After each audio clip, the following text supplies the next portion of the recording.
Namaste, Holoheads. How have y'all been? I know it's been a while since I've done like a non-live video, and I figured that the content I covered in the swap or not to swap live stream, it's a pretty long video. Not a lot of people have that much time, so let's create a condensed version. That's what this is, and I hope it sounds good for you guys. I got a whole new microphone. Can you see it? Can you see my microphone? Where is it? Oh, it does. It's a little dirty, but that's okay. All right, guys. So there's been a lot of questions and a lot of different controversy and a whole bunch of bologna in the hot versus hollow field, and what do you do with your investment, and then also the people that are not investing right now because they aren't really sure what's going to happen with the whole swap and where they would have to put their money, and they want to kind of see what happens and what goes on. Well, to be frank, whether or not you decide to swap is up to you. We've said in previous videos, hot's not going anywhere, right? Like, it'll stay in the crypto world on the exchanges because it will be an exit protocol for fuel, one of them, as well as through the reserve, obviously, but we're not going into that. We're focusing just specifically on this. Now, whether you swap to fuel or swap to hot is basically dependent on your investment type and strategy. Like, are you looking to invest in an asset that you can put in your portfolio, or are you just looking for being like a day trader and looking for highs and lows and, you know, ins and outs of the market, right? Like, that would be your biggest difference. Is here on the Holo side, on the Holo token side, we are using an ERC20 token, and it is susceptible to speculation, and pretty much the same thing because, you know, whatever, but it is also volatile, so volatile, right? Then we've got over here, sorry for me to cross in front, this is, we got Holo Fuel, which is an asset-based, what do you want to call it? Like, it's well, they call it a mutual credit currency, but we will call it, for the simplicity of things, it's basically, it's like, it's an asset, but it's like, it's more like a certificate, like a ticket. So we'll call it like an asset-backed ticket. Yeah.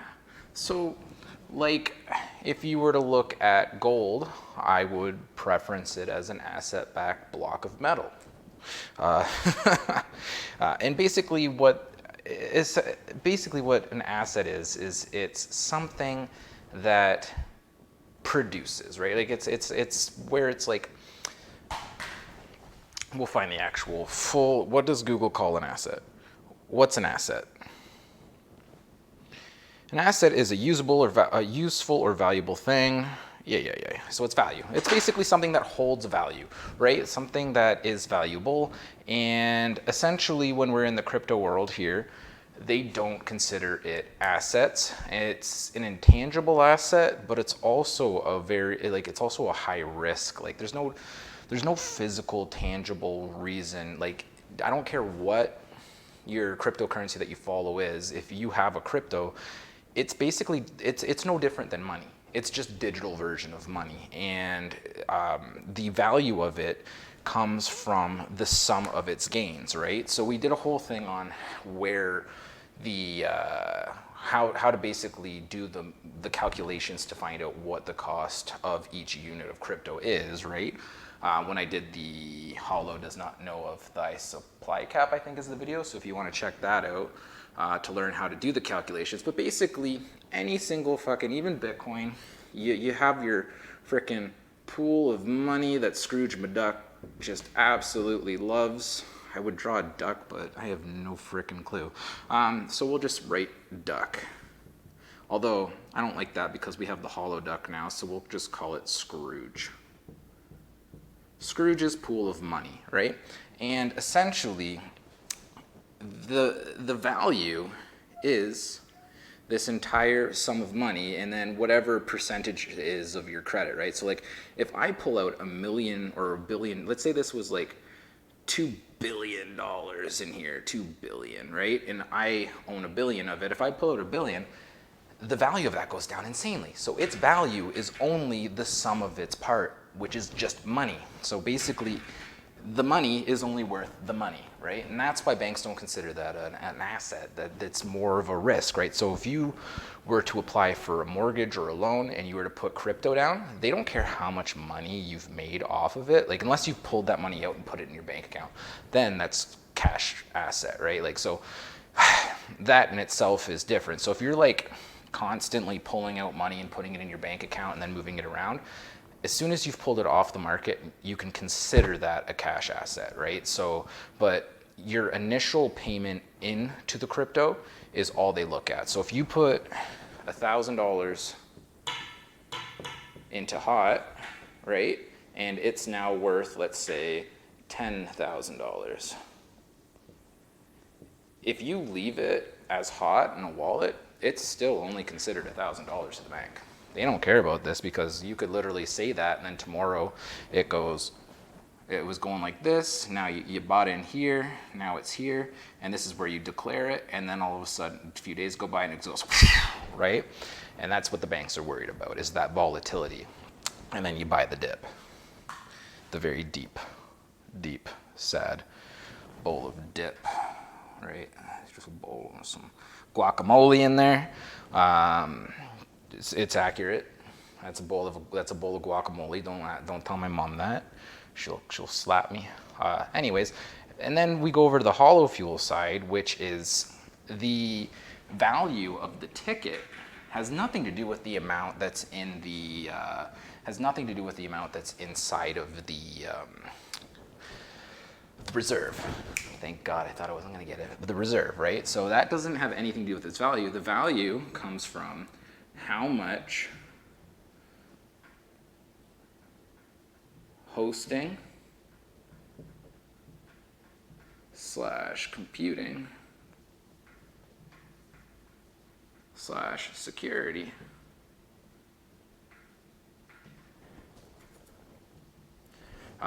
is being provided per ticket, right? So if you get, we've already gone through all the math on like, if like, let's say one holo fuel, one HOF was worth 1 month of hosting, then you're looking at anywhere from like $29 to like $2,900 per holo fuel.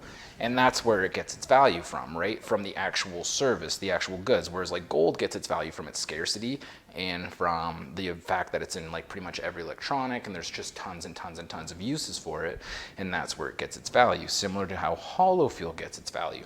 So you're not necessarily going to see massive spikes in value unless all of a sudden, like, you know, holo fuel comes out and we completely rechange the way that cloud computing's done and everything comes to like full circle towards holo in hopes for a better, more secure internet. Then you could see like a massive increase, but you're not going to ever see, unless cloud computing just falls off the freaking face of the earth, you're never going to frickin' see it. Like, in fact, to put it into perspective, like, hold on, I wrote it down in the back here, just 1 second. Yeah. Mm-hmm. Oh, yeah. Mm-hmm. Oh, Jesus fucking Christ. Wow. All right, so let me just write those numbers down. We've got 274 billion. Yep. And then we've got 7 billion. And then I'm just gonna, for quick notes, we've got 19%, and then we've got 25%. Now, what are these large, handsome numbers doing over on this side of the board, you might be asking? And that is, the current value for 2020 is about 274 billion for cloud hosting and computing. That's the industry that's gonna be backing this, right? As well as for cloud security, we're looking at a value of like 7 billion for last year, give or take. But the growth, the annual growth rate that they're speculating for these industries are 19% per year for cloud hosting and 25% a year for cloud security services. That's huge. Like, if you could put all your money in a bank account and then basically get 19% interest return, like return on interest, right? Like, or whatever, frickin' on investment, like you get compounded interest, right? Like, you want it compounded 20% at a time. That's a big fucking return.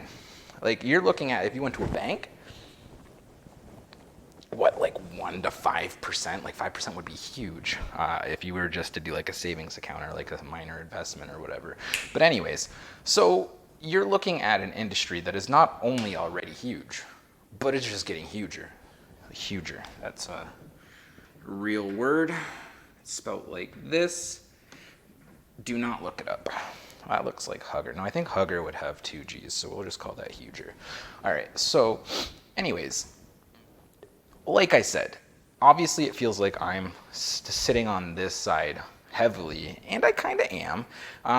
But like I said, it doesn't matter. Like, I'm looking at this as a long-term investment, like something where my money's just going to continue to grow and give me a really good return. Whereas this is basically people that, they love things like cocaine. Oh, probably shouldn't write that. Fuck. Coffee, and they like cigarettes. I can't type that. They like wheat. No, they can't type that. They like adrenaline. There we go. Adrenaline. I hope I'm fucking spelling that right. Hold on. How do you spell adrenaline? Ooh. I'm just going to go ahead. You guys didn't see that. Perfect. Look at that. Thank you, Google.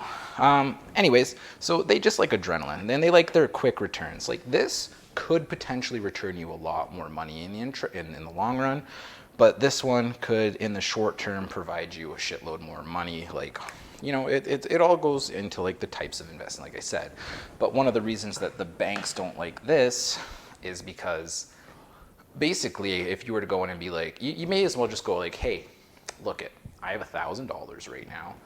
I'm gonna go down to the casino. I know there's like a 50% chance I'm hitting red.